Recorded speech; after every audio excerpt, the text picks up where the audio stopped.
Donc, nous sommes toujours le 27 décembre 2022 et je continue cette réflexion à propos de Dieu. Donc c'est la suite de la vidéo juste précédente pour pouvoir vous comprendre ce que je veux dire. Donc selon moi, Dieu, en fait, la complexité de Dieu, c'est cette existence. Si on pense à Dieu en termes d'existence, et effectivement, sous la forme de l'existence, ça serait un problème. Ça serait un problème, puisque évidemment, si Dieu est créé, est quelque chose de créé, s'il existe en termes de matérialité, il faudrait que quelqu'un l'ait mis en œuvre, que quelqu'un l'ait élaboré. Donc, évidemment, c'est toujours sans fin. Il y a toujours une cause qui, qui devrait être à l'origine du divin. Alors, selon moi, Dieu, ce qu'on appelle Dieu, moi, je préfère pratiquement l'appeler X, l'inconnu, cette forme inconnue, existe, ou existe, c'est pas le terme encore, mais bon, se trouve être sous plusieurs formes, sous au moins trois formes, on va dire, trois, quatre formes. Sa première forme, c'est une forme dont on ignore tout, mais qui est hors de la dimension du temps et de l'espace. Cette dimension qui est dans, qui, qui, qui permet à l'univers d'exister. L'univers existe dans un espace et dans le temps. Voilà, il est régi par cette dimension que, que l'humanité, curieusement, a découvert. Donc, c'est quand même assez extraordinaire que une bande de primates, à l'origine, hein, qui, qui se distingue des autres primates, qui descendent en gros de l'arbre. C'est pas exactement comme ça que ça s'est passé, mais bon, si on est d'accord avec le darwinisme, et je pense que le darwinisme conduit à l'idée de Dieu, au contraire, c'est pas quelque chose qui, euh, qui, qui est contradictoire avec le divin, avec l'idée de Dieu, au contraire. Et c'est ce que je démontre sur la mécanique universelle, sur le site, mon site, hein, mécaniqueuniverselle.net. Et donc, comment se fait-il qu'un petit groupe de primates se distingue génétiquement un peu des, des autres primates de la nature qui vivent dans un système naturel et qui commencent à partir dans un système culturel progressivement. Alors, il a fallu sans doute beaucoup de temps pour évoluer jusqu'à euh, prendre conscience, jusqu'à développer un langage plus sophistiqué que chez nos cousins singes, qu'on puisse, etc., commencer à se servir correctement de nos mains, de pouvoir fabriquer des outils. Enfin bon, toute cette évolution considérable de notre espèce. Hein, c'est notre espèce, nous appartenons à celle-là. Et c'est notre espèce qui donne du sens à nos existences, à nous, êtres humains. C'est l'espèce, en somme. C'est l'humanité dans son ensemble. Et donc, on développe tous ces progrès, on, on évolue, on découvre la roue, on découvre, on domestique les animaux, enfin bref, tout un tas de choses. Et évidemment, la possibilité de transmettre du savoir, donc d'accumuler du savoir, euh, d'avoir le temps de penser, donc de ne plus être soumis aux aléas du temps déjà, à devoir passer notre journée à chercher de la nourriture, à nous protéger des prédateurs, etc. Donc on commence à atteindre un certain confort d'existence où on peut réfléchir, penser, etc. Commencer à accumuler les connaissances. Et ces connaissances-là, on commence à les écrire. Parce qu'on apprend l'écriture, on découvre l'écriture, on apprend l'écriture. Puis on apprend à stocker cette connaissance. Et puis cette connaissance, on la stocke de plus en plus. On découvre l'imprimerie, etc., etc.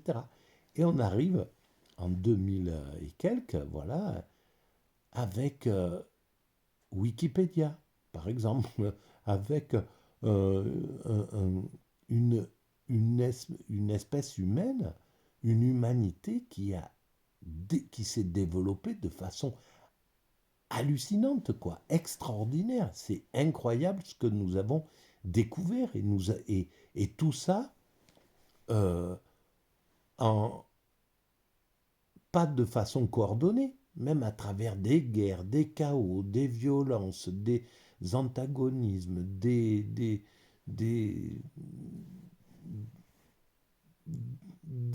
des bâtons dans les roues que nous nous sommes mis et qu'on continue à se mettre de, de nation à nation, de pays à pays, de dominant à dominé, etc. Toujours avec ce moteur de dominant-dominé qu'on a gardé depuis nos origines primates et dont on commence un peu à essayer de se libérer pour rentrer dans la fraternité, dans l'entraide, dans ce que j'appelle le symbiotisme. On va vers le symbiotisme.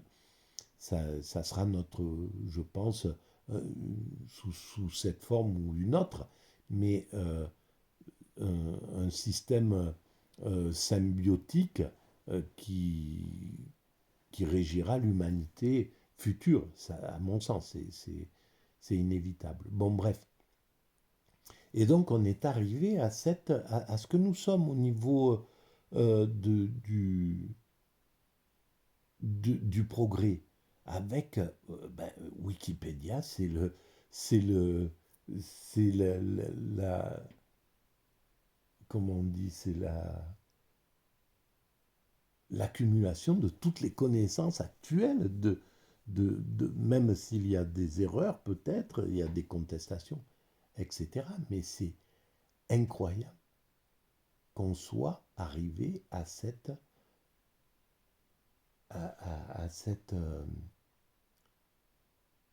état de truc. Donc Dieu, alors pour revenir à Dieu, ce principe, alors nous sommes, donc ce que je voulais dire, c'est que l'humanité, le chemin de l'humanité démontre que le principe qui a créé cet univers dont nous faisons partie et quand même avait cette intention de créer cet univers, de créer cet univers et de créer la vie, le vivant, et puis le vivant en évolution, et puis l'humanité avec une humanité qui est capable de rendre compte de la création, d'essayer de comprendre qu'est-ce que c'est que cette création, pourquoi il y a la création,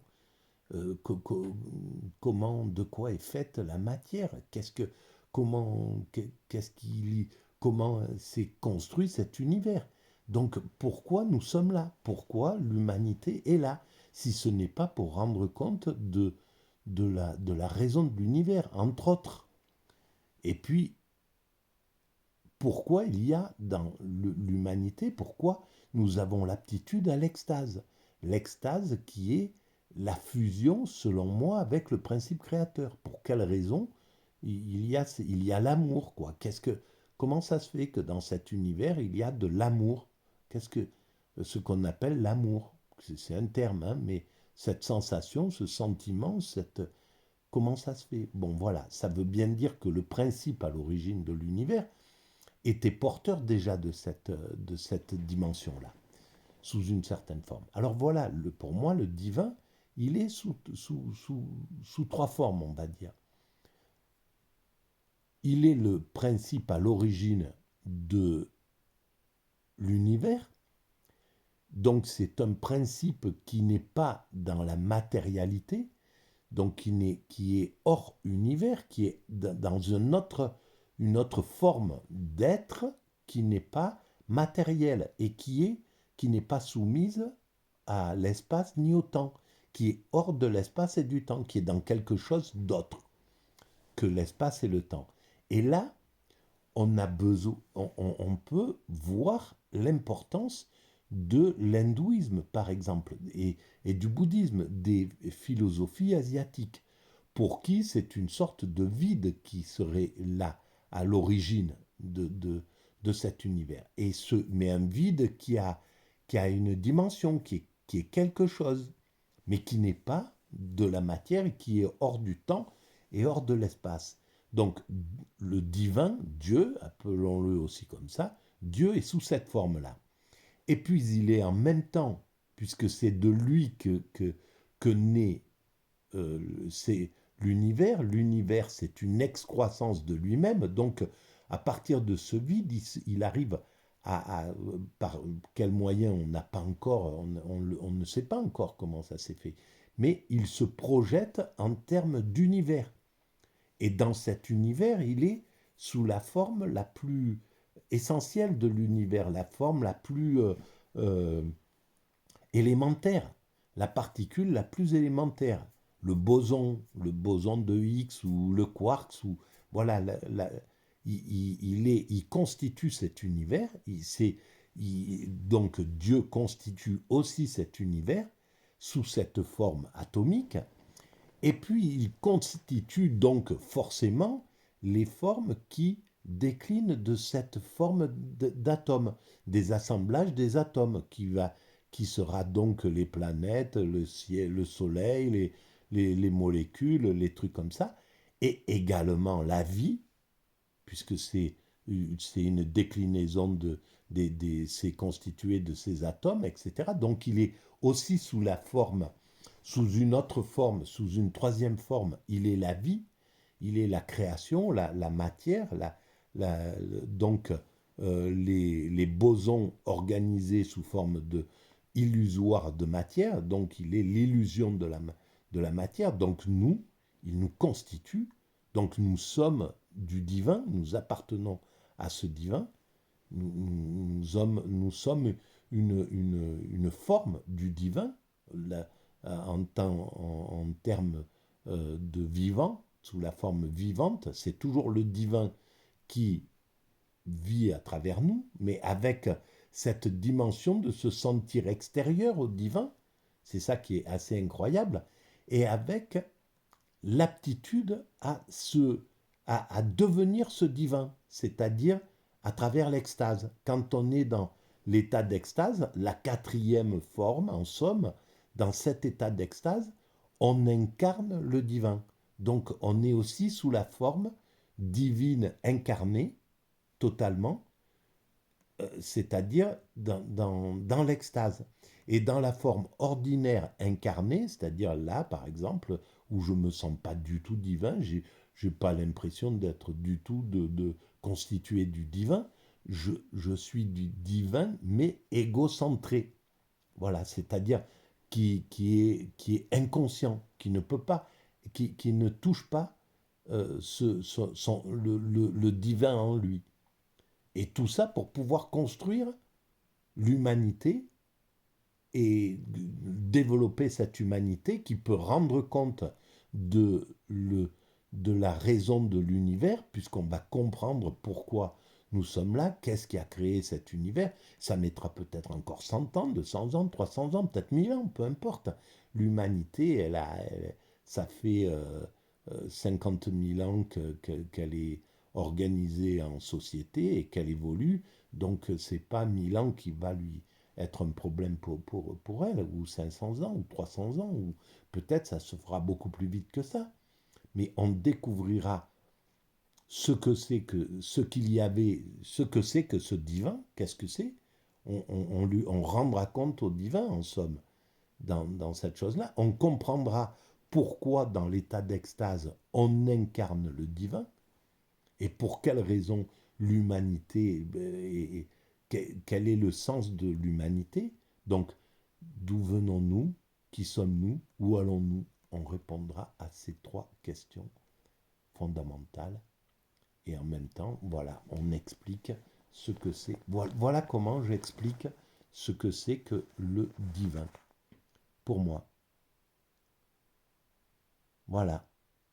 Et je vous embrasse sur le coup. Mes frères en Dieu, puisqu'on est tous frères en Dieu. Et ce qui est important, c'est l'humanité pour l'homme. C'est ce qui est important pour nous. Et c'est l'unité de l'humanité. C'est ce vers quoi nous allons. Nous allons vers la fraternité absolue. Nous allons vers l'amour absolu. Nous allons vers la paix universelle. Voilà ce que nous construisons progressivement à l'intérieur. Et pourquoi? Eh bien, on le saura un jour. Pour l'instant, on travaille comme des bons petits altruistes que nous sommes. Nous donnons toute notre existence, qui que nous soyons, où que nous soyons, euh, sur tous les continents qui composent cette humanité, et ici, en Afrique, en Amérique, en Asie, en Océanie, partout, chez les Inuits, chez les aborigènes, nous travaillons tous à construire cette humanité et à la conduire à son ultime perfection. Voilà. Et nous sommes divins. Voilà pourquoi nous sommes divins. À bientôt. Merci de votre écoute.